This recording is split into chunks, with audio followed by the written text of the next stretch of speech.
this. I forgot you're running the show. That scares me. Oh, that's right. I do actually okay. have some topics. Okay, save it. Don't listen. I'd rather be blindsided. But all right, I'm gonna count us in. Count us in. Not at 10. All right, don't count us in. All right, No, do my intro? No. I'm. What are you talking about? I still intro this. This is now Noah's podcast. I can. Okay. No, okay. You intro. I'll count us in. You'll count us in. Oh, okay. All right. No, I thought you said you were gonna count. Yeah, I was gonna count. I always count us in. Count us in. And then I start. Yeah. Know. I always do it. What are you talking about? Okay, count us in then, Sherlock. This has nothing to do with Sherlock. They leave him out of this. Whoa, somebody's offended. Do you know my great grandfather was the That's milkman not true. No. No, for Sir Conan Arthur Doyle. What is that? Who was the writer of Sherlock Holmes?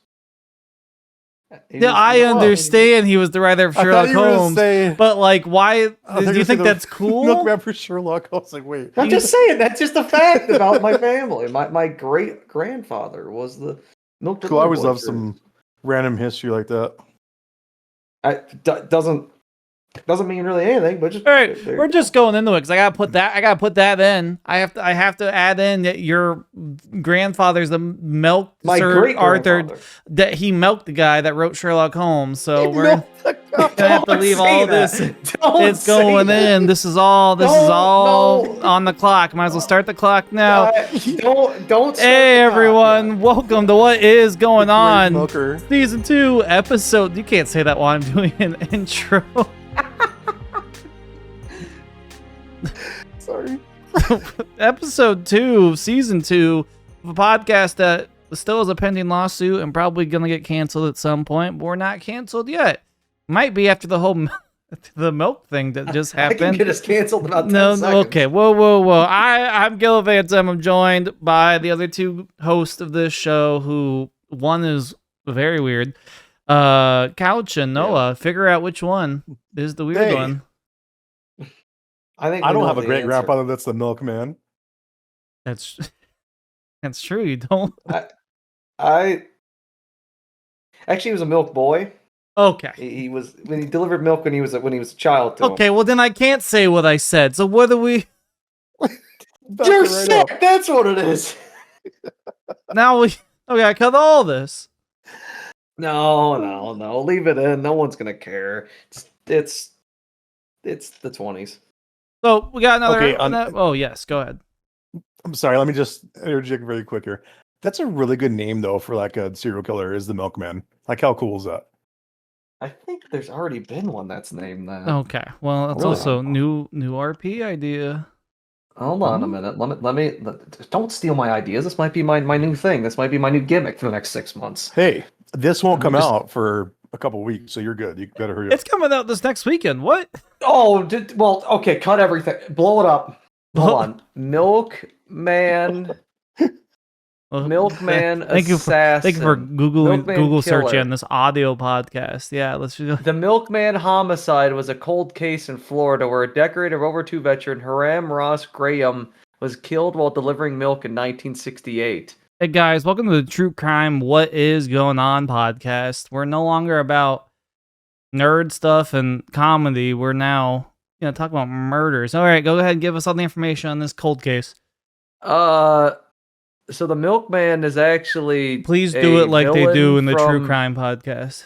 Hold on. So I'm trying to see if this idea has been... So far, your voice has not really pulling me into the true crime. In 1968. 6. Yeah, that's it. That's the vibe. While delivering milk, Hiram Ross Graham was killed. And then now you're losing me. It's really weird. I think he was the victim, though. He wasn't the milkman from Fear Street named Harry Roker. He's from the Fear Street trilogy. He was nicknamed the Milkman. Okay, so it's a movie. Okay, never mind. No. There was actually assassination that was real, but there's also a killer nicknamed the Milkman that is from a series of games, TV shows called the Fear Street. Yeah, he's possessed by Satan. Idea. Oh. He began to kill others by pleasing his demonic patron and offering target housewives. Welcome to What Is Going On, the religious podcast. Listen to us on Sundays. Don't. What do you? This is perfect to listen to right after church. His powers are physical strength, speed, nicemanship, and immortality. I would think you should lead with immortality. You probably should lead with immortality. Yeah, I think that's kind of his most impressive power.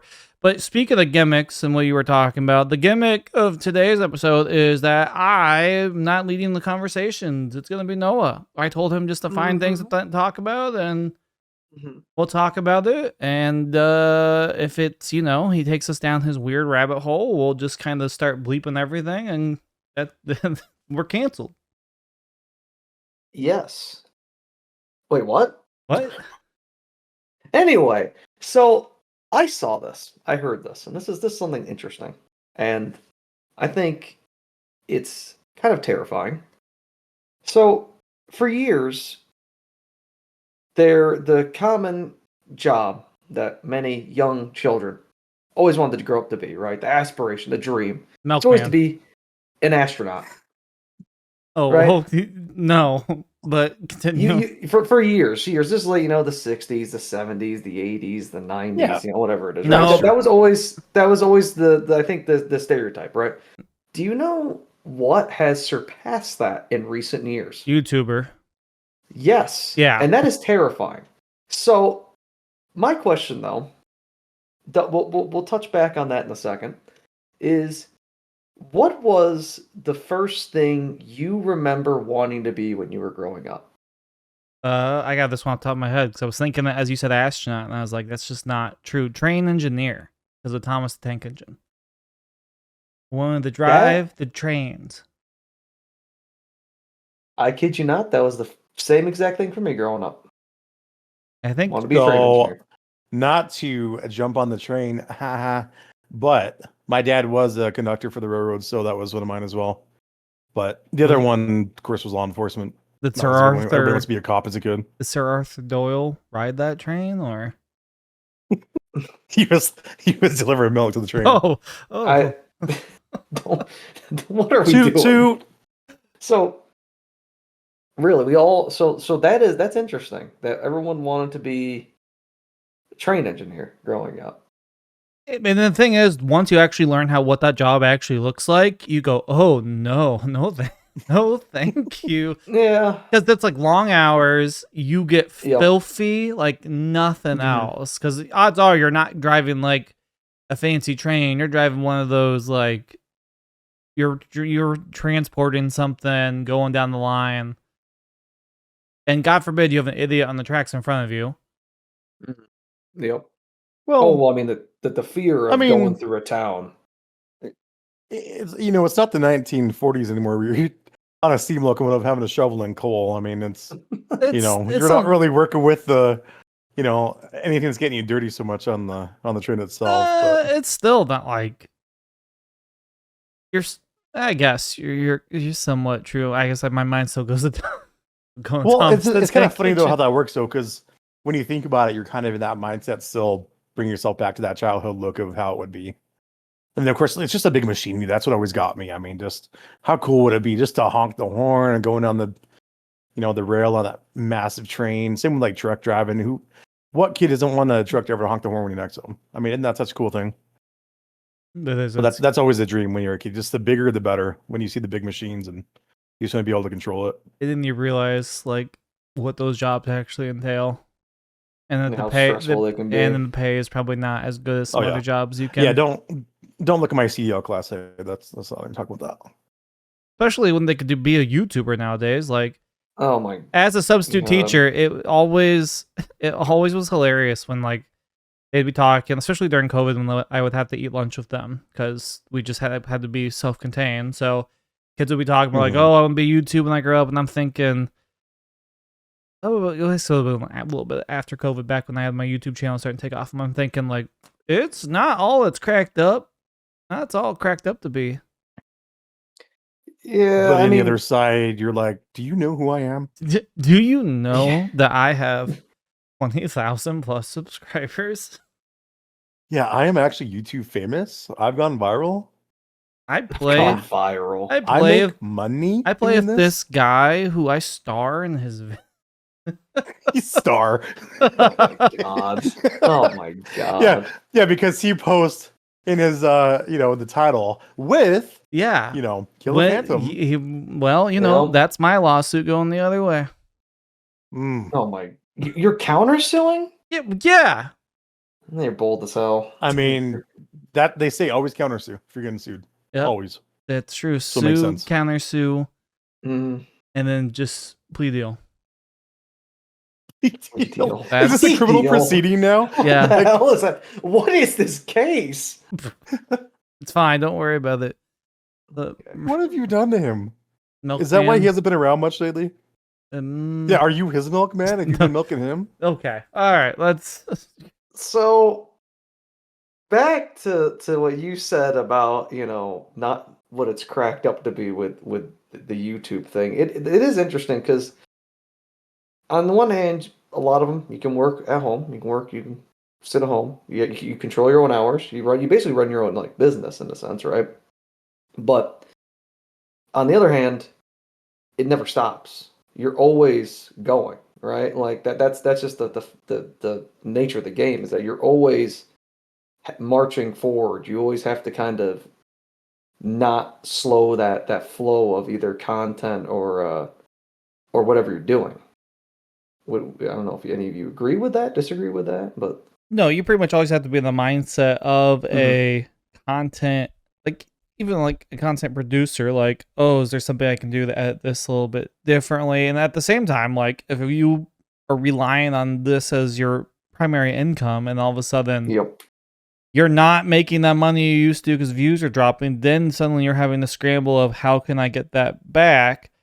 So I think it's different for people who do this as a full-time job compared to the people who do it as a hobby, because then you're just putting stuff up and you're just having a good time with it. You're just kind of enjoying each time. If you have to do this as a full-time, I don't know how smaller channels would even try to make that jump to a full-time YouTuber. I would think the only way you could do it, which is I've had the thoughts before about it, but I was I'd have to stream pretty much every single day to make it even financially reasonable. And even then at that point, am I even living is that worth it to stream 7 days a week for about 4 hours a night instead of just working a normal job 5 days a week? Or you'll get a salary and you'll know what you're making every week. Yeah, and I don't have to put in the extra time, and then I can still enjoy YouTube as a hobby and still enjoy playing video games.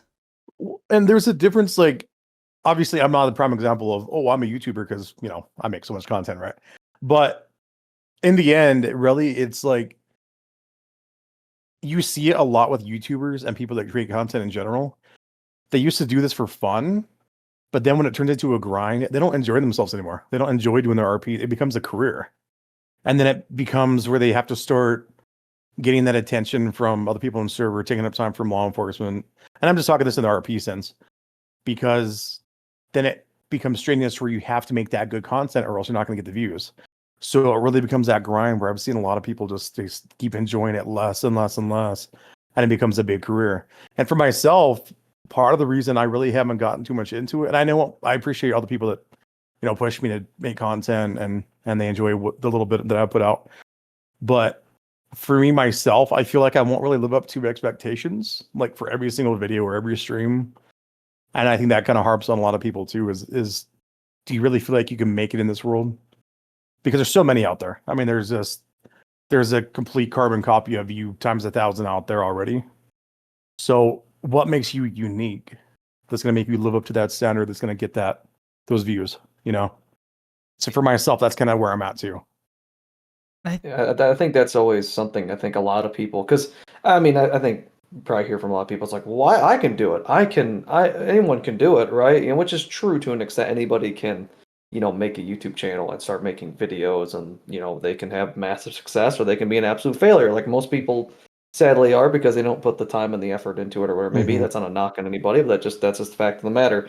But a lot of them, a lot of times people who don't, and this is something took me years to realize, it's that you ask the question, why would somebody watch what I'm putting out, right? Yep. Because again, anybody can make videos, upload it, right? But you got to look at it and go, because a lot of people have their own ego get in the way and go, well, this is great. I don't know why, everyone's going to watch this. But okay, if I upload, Minecraft episode 1, there's 200,000 of the same exact video out there. Why is mine going to get more viewership, or someone's going to watch it compared to all those other parts, all those other people out there? And that it can be intimidating for some people, and that can be exciting for some people. I think that is something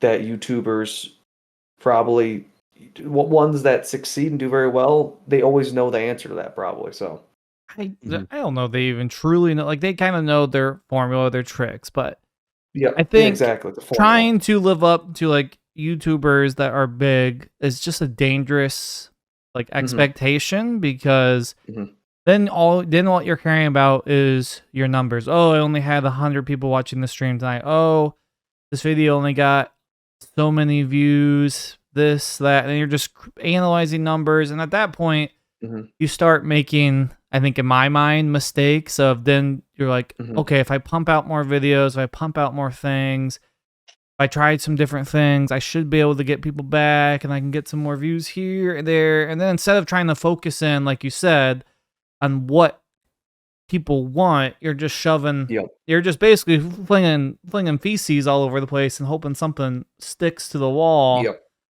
And by that point, it's probably too late for your channel, because YouTube doesn't even know what to do with you at that point. It's like, what do you want me to do? Because you hear from like some of these bigger YouTubers, like, oh, I posted a video a day and I was first starting off, I was on the grind schedule. But what they have for them is that like they hit their niche, and a lot of them are a lot of these people that tell these stories. They're like, oh, I started in 2015, I started in 2014. We are well beyond that, and now there's no really small niches on YouTube anymore. If you're going to get in anywhere on YouTube, I would argue your best shot is shorts and YouTube and live streams, because YouTube, unlike Twitch, it's a fresher market. In my opinion, like, you are way more, I think, likely to blow up with live streams on YouTube than you are on Twitch. That's why I don't multi-stream anymore. I don't think it's worthwhile for me to split an audience. I'd rather have most of my audience. I'd rather have my audience on YouTube. That way people can see like, oh, there's people watching it. Let's come here. For people who already have an audience on Twitch, yes, you probably should stay there. That's your best chance. And if you're really big, then yeah, splitting it is fine, because you can make it work. But yeah, that's why I have no interest in going back to Twitch. It's just more feasible. Stick with YouTube. Shorts and live streams, I think, are the place to be. Otherwise, you really got to put work into your videos. That's why I tried the new editing style just recently, just to see if it was something that would work. And it's something I want to try again, just to kind of keep getting better at things, because you could obviously just do the same thing over and over again. Yeah, then that's not going to be either fresh or whatever. Yeah, I mean, that's, I think, the thing that's good is you always want to try and improve yourself through everything you do. You don't want to just go, all right, I'm here, I'm just going to stay where I'm just going to do the same thing over and over again. Because regardless, that's going to get stale at some point, whatever you do.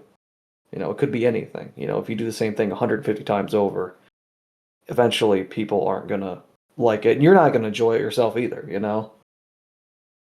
So yeah, we had to do it like even with live streams, the BFG, we were like, okay, this is the time to end it. We've done it now for about a year.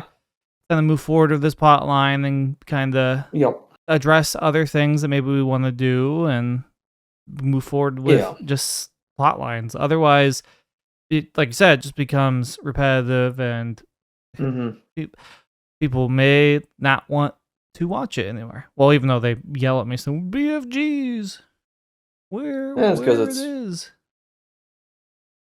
I almost said it's almost like nostalgia, but I don't want to say that is definitely not that is definitely not the right word for stupid gang.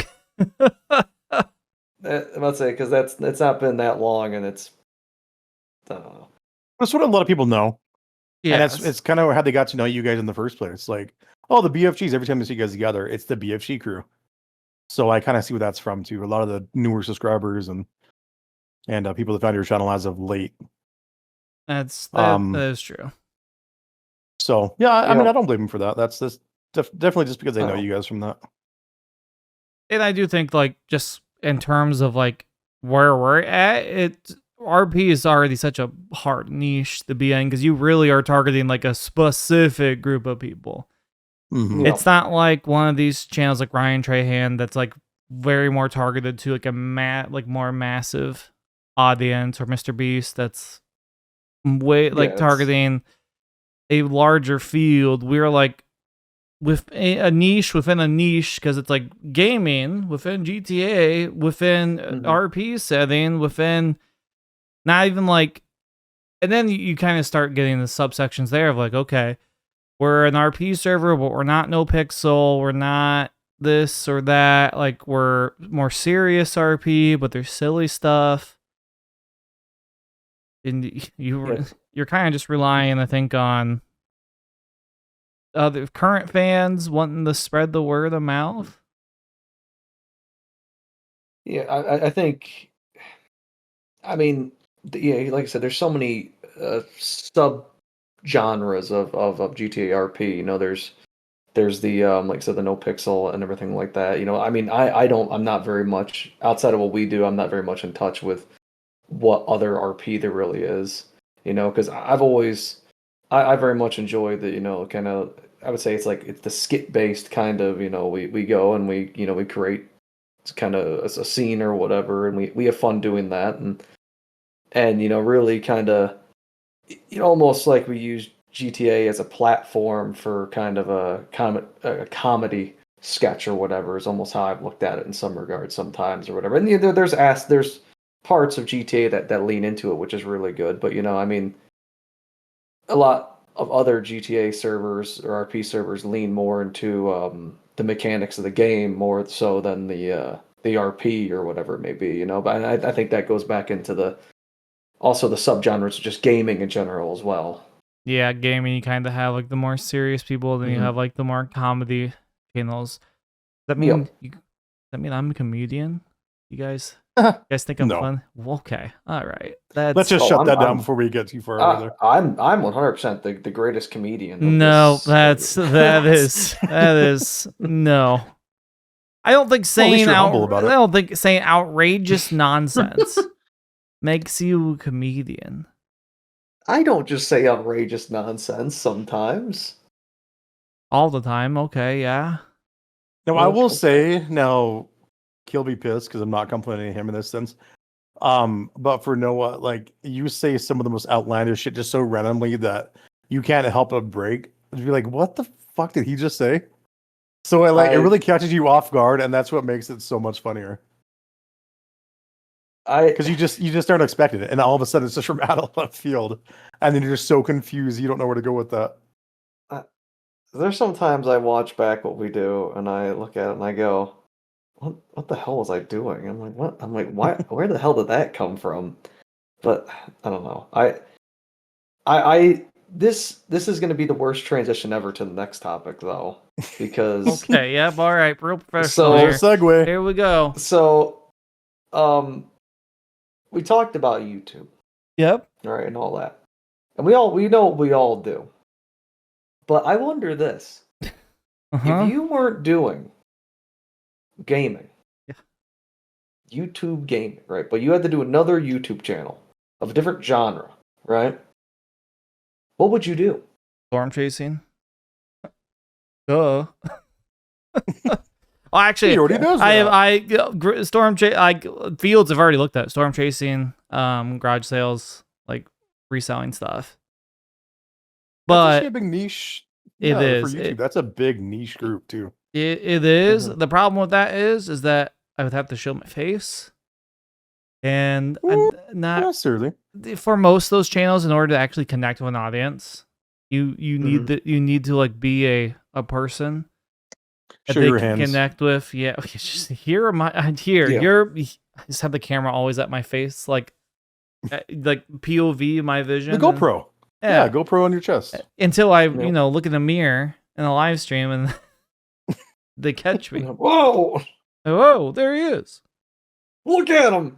Got him. But if I didn't do any of the niches like that, I was already, I've kind of stepped foot in some of those already. Man, I'm trying to think what would be like one that commentary maybe, like React videos. Oh. I think I would be. I think I'd be decent at it because I do like a lot of the shows and analyzing stuff. I literally because I just text to friends after shows, anyways. Not that many of my friends watch the shows I watch, but I just need to process it somewhere. Otherwise, I'm just sitting there going, "Well, what happened? How'd that happen?" And I don't know. Maybe I'll think of everyone, but I'll let Couch go. Yeah, I think for myself, honestly, and I know there's quite a few. I mean, just from sense of Instagram and Facebook and Twitter and all that. Of course, you'll find them everywhere, but kind of like the drone videography, especially in mountains and regions like that. That's definitely something that really piqued my interest. And I mean, where I live now, I'm close-ish to the mountains. I used to live up in the mountains in a cabin, but now I'm more on the prairies, plains, canyons, desert. But there's still a lot of really unique areas that people don't really get to see from where I'm at because I'm just in the middle of just nowhere. And I think it would be kind of a unique view of things that people don't really get to see too much. Here, let me just tell everybody. I'll cut it. I always thought. Here we go. I just thought that'd be something I really enjoy myself, even if I don't really get as many views at first. It's just something that I enjoy. And if you enjoy, I mean, think about this. So, I mean, obviously, we can all agree here. If it's something you truly enjoy, then other people will enjoy it with you, because if you're not enjoying what you're doing, why would they watch you? Yep. If you're forcing it, what's the point? I mean, I streamed to 5 people on Twitch for months at a time, and 2 of those people were one was a close friend, and one was just me and the mod view of Twitch. So really, there was just 3 people watching. But it just takes until you finally find your groove and you find that initial audience that people start coming back. And that's why I've tried different things. I actually have that's not really a secret YouTube channel, but it's another YouTube channel where I was just testing out my GoPro that I was using for storm chasing. I just drove some small towns and started I just recorded the drive and then just took those, put it into a video, and just upload it of driving around the small town, because just gonna test it out. Yeah, it didn't do great, but it got 3 or 4 subscribers just on its own. I need to probably do another video, but no, it's pretty cool. It's just side things. I think the only other area I would go into for YouTube that had I never got into the gaming side, had I've been a no name, if I never got into OCRP or did anything like that. Probably a teaching channel, because that's that's another big niche, is people highlighting follow me for a day in my classroom and this next. People want tips, people want strategies to survive the year, and I do think that's something. That's a good point. Strangely, I do have to offer people, just because based my personality, I don't get stressed that easily. I do, but I found the way really to show it. No, and that's how I always. It frustrates people to no end sometimes, because I just start laughing stuff off, and they're like, "How are you just laughing 100%. About this?" I was I don't know. At some point, once I got to college, I just took everything. I was if I can't laugh about it or make a dark joke about this, then there's really no point to doing any of this, is there? Right. Yeah, that's just that's just how you kind of cope with things, and that's just a natural defense. We talked about that, I think, our first day that we did this. And then on top of that, though, I mean, as a teacher, what is the one big fear you have when you're brand new? You're fresh off the boat. You're in your classroom before you meet your kids. You're freaking out because you don't know what you're doing. Like, even if you've been a substitute before, even if you've been kind of like a teacher's aide or at least kind of on the job training, still now you have the reins and you're in full control. So as you said, though, kind of the, hey, how do I do this kind of thing on YouTube? And just show them in a laid back way would be huge, huge help. So I could definitely see that taken off for you if you went that route.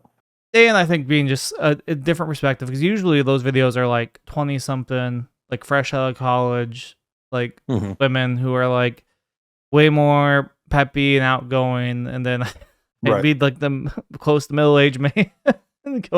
Well, and sometimes people like that perspective. Oh yeah, 100%. And we can agree that, you know, with that career field, you don't have, obviously there's a lot more now, but you don't have as many men compared to women in that field. But as you also know, with a lot of these kiddos that don't have that father figure in their life, it makes such a huge difference having that, you know, a man in that role. Not every time it's going to be 100% different, but you know where I'm getting at. Yes. So I think YouTube wise too, it would be a huge thing because you don't really get that perspective, like you said, from the male side. It's almost always, you know, women are more of the like coddling, caring type. We're more stern, you know, because we care, we're stern, but in a fashion showing like, you know, as a fatherly way, like this is how you need to do it. This is how you're going to do it. And it makes a big difference. So if you approach it that way too, it goes both ways because you could learn a lot from the, you know, women teachers as well as for the male teachers. So it's kind of a trade-off, but they don't really get that a lot, I think, from their side, coming from that male perspective. So that could be a huge thing, honestly. Well, it's never going to happen because I'm just like someone requested in the comment for us to do webcams of this podcast. I went, no, we are anonymous on the internet. You could always wear a paper bag over your head. Yeah, we just all wear paper bags over our heads. Guys, come back around to the Halloween episode. That's what we'll do. Wear masks. Yeah. Socks over our heads. Is there other niche? Probably not. Like, I'm not gonna do any like financial videos. I could be a Mr. Beast contestant. No. There you go. Yeah.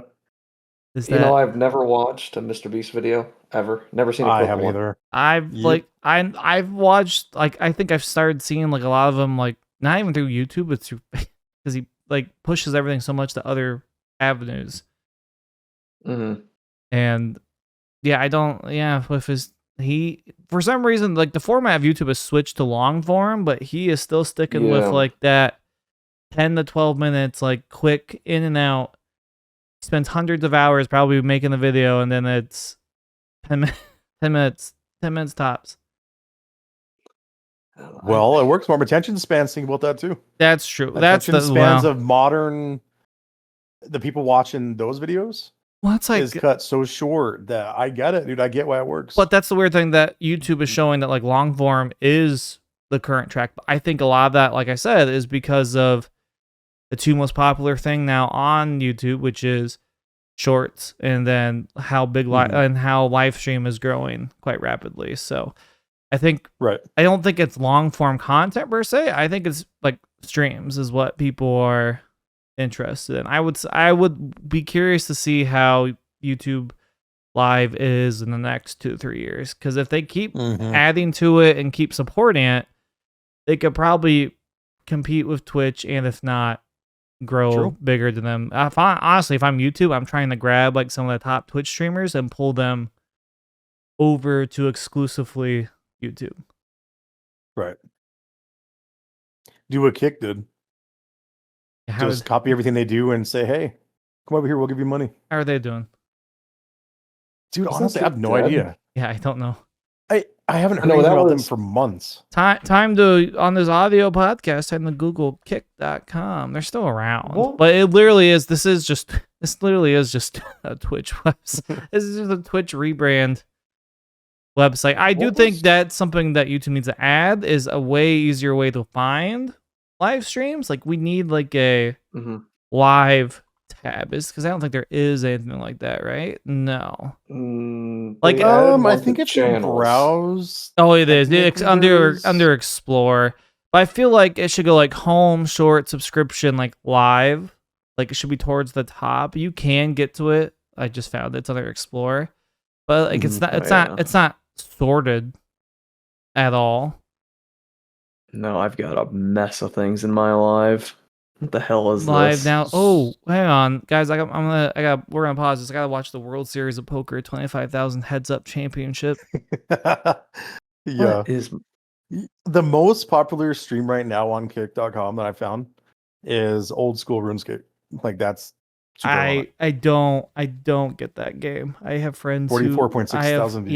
Yeah. I have friends who keep going back to that and they're like, it's great. I'm like, it was great in the day. It was great back in the day. I disagree with you. Well, I mean, we can talk about Pokemon, and I'll disagree with you there too. But okay, all right. Well, I don't. You know what? I don't value. Never played either one. Start the word. I don't value your opinion. Let's talk about. Well, that's crazy. We're on the podcast together then, huh? Let's talk about motorsports. Okay. Whoa. I know nothing on this topic. I knew that was coming. I knew it was coming. I don't think this is a real topic. I think he's just saying that. Let's just stop talking and let him take Alex over. Blow? Now, who? Okay. Indy 500 or whatever. I'm not even. Nope. You know, I'm not even going to get into it. Just give him this segment. Give him 10 minutes to get out of the system. Well, I just was gonna say, for me, you guys said the channels that you would do. You know, if I wasn't doing the gaming stuff, I would do racing content. You know, very similar to what you might find on NBR Racing, which is a YouTube channel that's pretty well. You should go subscribe to it, and you know you can watch all these documentaries. I don't know who does that. So, you know, a really cool guy does that. Yeah, somebody who like puts a lot of time and effort. You know, does. Sorry, the only. Is his name Noah? Yeah, Noah Lewis reporter. Noah Lewis reporter. Yeah, that's my NASCAR YouTube channel. Yeah. Yep. No, yeah, that's your. Isn't that the guy that's going to come on here sometime? Yeah, he's going to be on. He's going to replace this Noah. To be honest with you, at this point, and that's him. And he can come on. He can got live react to 75 souls. He's got a great. He's got a great video from Kyle Busch about how he should have beat the shit out of him right now. That's of his most watched videos. I don't know. Yeah, you probably watched it because he's your favorite NASCAR reporter. That clip went viral. It sure did. I don't know if that's the one where I know the reason why it went viral. I might be thinking of another clip that Kyle Busch said. I think Kyle Busch was not happy with Brad Keselowski. Noah Lewis reporter. No. It was pretty obvious when things came out that he was not pleased with them. That released, yeah. I think he. Yeah, no, he was not pleased. Yeah. Even I know that. I think you know. We'll listen. You'll have your NASCAR segment when we get Noah Lewis reporter on the podcast. We'll have Noah, and you guys can just go on the whole cut tangent of the podcast. Yeah, they could question each other and interview each other about things. That sounds weird. You guys should quiz us on NASCAR trivia. Yeah, I'll go. Yeah, let me ask you so many great NASCAR trivia questions. I just know. Chat GPT. Hey, I can name all 76 NASCAR champions in order by year. 76. Swear. By year. I think it's 76 right now. 76 years. Holy. I could do all. I could do all 76. I might get thrown off in the 50s. Here we go. I asked ChatGPT to give me the hardest NASCAR question. Okay. In the 1965 NASCAR Grand National season, Chrysler temporarily withdrew factory support over a technical dispute involving which engine, and what was NASCAR's specific regulation that led to the controversy? Additionally, name the driver who still managed to win races using that engine under independent sponsorships. It is a Hemi engine. You are correct. Yep. Who was the driver that still won with that engine? Well, It was a Hemi engine. I think the reason why NASCAR threw a fit about it was too large. It was either too large. It was dumping too much on the other competition. I remember there's a lot of different details with that. That was at a time when Ford was pretty mad at motorsports in general and pretty much dumped out of the sport for a couple of years because of that. Petty went drag racing and killed a kid on accident. That was really sad. Richard Petty. He went drag racing and the car broke and he sadly ran over I think 11-year-old. Good luck. Welcome to our depressing podcast. What is going on? It's real. It's genuinely like very, very sad. It really changed. I think Richard's like view on motorsports for quite some time. So is that your answer for who? Well, Pearson also left for a while. They won't say Ned Jarrett because name the driver who still managed to win races using that engine under independent sponsorships. I mean, Petty didn't come back till later in the year, and that was when they re-allowed it because NASCAR was like dying. Pearson. Did I say Pearson with that? It was Richard Petty. It was Richard Petty. You had the fact that you said it. I was like, wow, he actually. And he had it. He had it. He doubted yourself. But he went the other way. Well, I mean, I guess that's kind of a trick question because you think about it, like Petty got kicked out for it, and so that's actually there. So in the history of the Daytona 500, there's only 2 years where they didn't run the number 43 in the race. 1965 because he quit NASCAR for that reason, and 1993 because for a year they retired his number in honor of him, and they ran the 44 in the 500. So technically it still ran, but it was the 44, not the 43.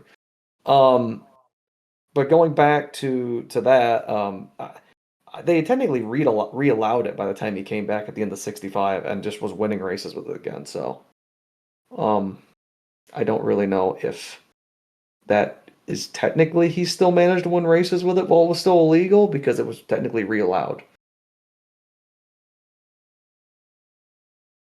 Oh, okay. I was like, okay, you know what? I'm gonna give you a hard OCRP question. So I had to really type in, make sure that I was like OCRP, and I had to specify like with Jeff Favignano, Civ Ryan, Bay Area Bugs, and just make sure it knew.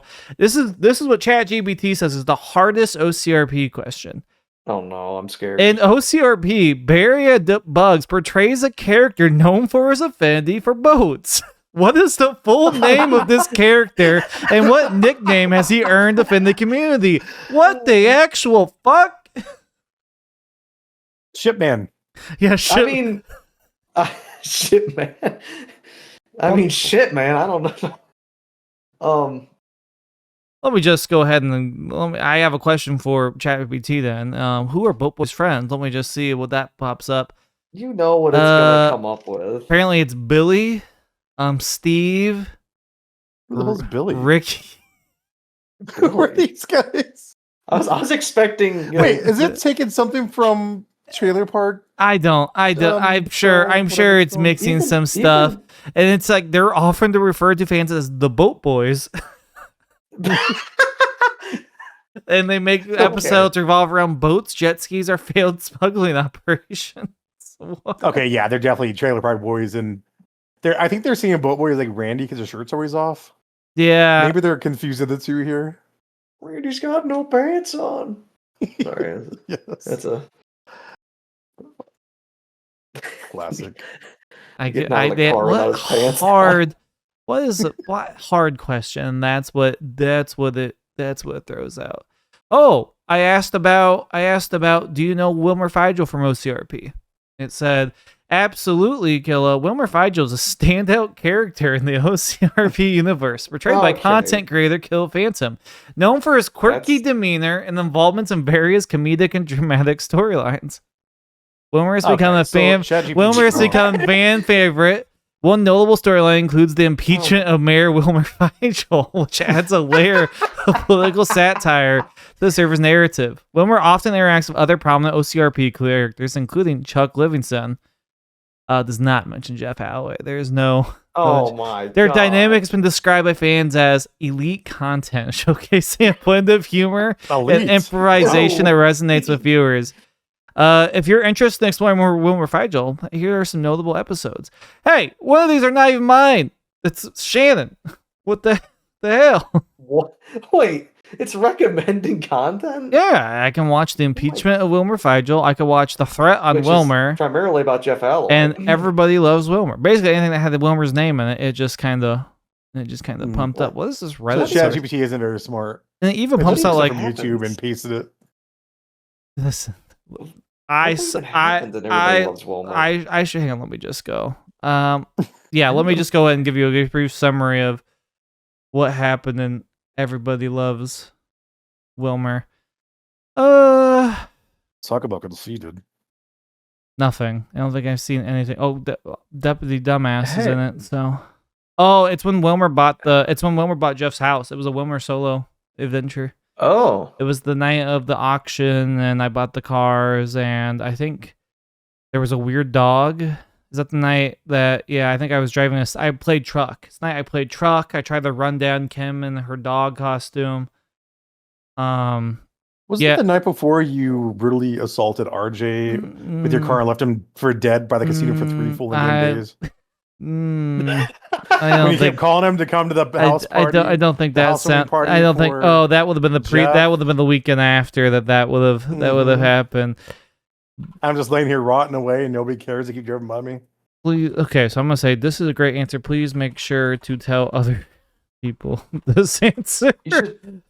You should ask about another the other iconic character. Jeff Alloway. It's just I mean, you should have ChatGPT anytime anybody questions Jeff Alloway or his existence. Just revert it to when Officer Couch came and gave him a kiss to... No, it wasn't Jeff. Oh, yeah, it was for your mom, McGrath. Right? Or it was your other character. It was McGrath to turn into his mom. Yes. Then his mom proceeds to walk around the house beckoning for Chuck Livingston like a freak. Yeah, no, that's a whole... Man, that's a whole... It's a whole other thing. The whole thing. All right, we're at the 45-minute mark. Did we get through all your?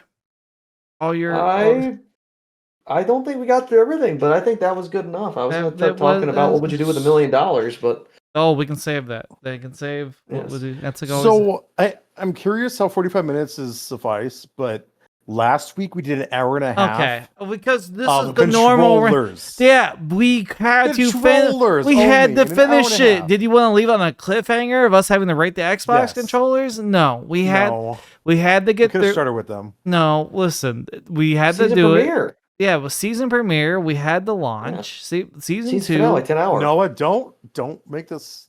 Never mind. I know you're doing this because it was your idea in the first place. 10 hours. It was his idea for the controllers. You're right. Live. Ooh, that was rough. Yeah, we're nice, easy, cool 46 minutes. Thank you guys for listening. Make sure you like, subscribe, follow the podcast. You always can find these two. I guess you can follow Couch Nugget, I guess, if you really want to. On YouTube, subscribe, then maybe reply to like one of his only videos and say make more. Yeah, that's what I'm looking for. And then if you want to follow Noah, go to the Noah Lewis Reporter. No, go. I mean, you can follow him, but I would suggest to go to NBR Gaming. You can Google at NBR Gaming, or you can go to NBR Racing. You can subscribe to both. Honestly, he has 2 channels, they're both guys. pretty, two channels. That's how good I am. Guys, let me name my 3 channels: the storm chasing one and the road, the driving around one that I have never mentioned. No. You can you upload to that one once every 6 years. Okay. All right. Okay. All right. Thank you guys for listening. We'll be back within bi-weekly is I think how we're looking at these. So we're not recording them every weekend because we need breaks from each other. After I don't. Absolutely. No one wants milk. No one wants milk here. Can't pay me. No one wants to get milked. Show ups. Okay. Well, I'm ending it. Goodbye, everyone. Bye, all. Love you all. Thanks for being here. He doesn't actually love you. I love you more than Killa does. I don't love them. Subscribe to me. Best in the world. Done. Shut up. It's over. Oh, good thing.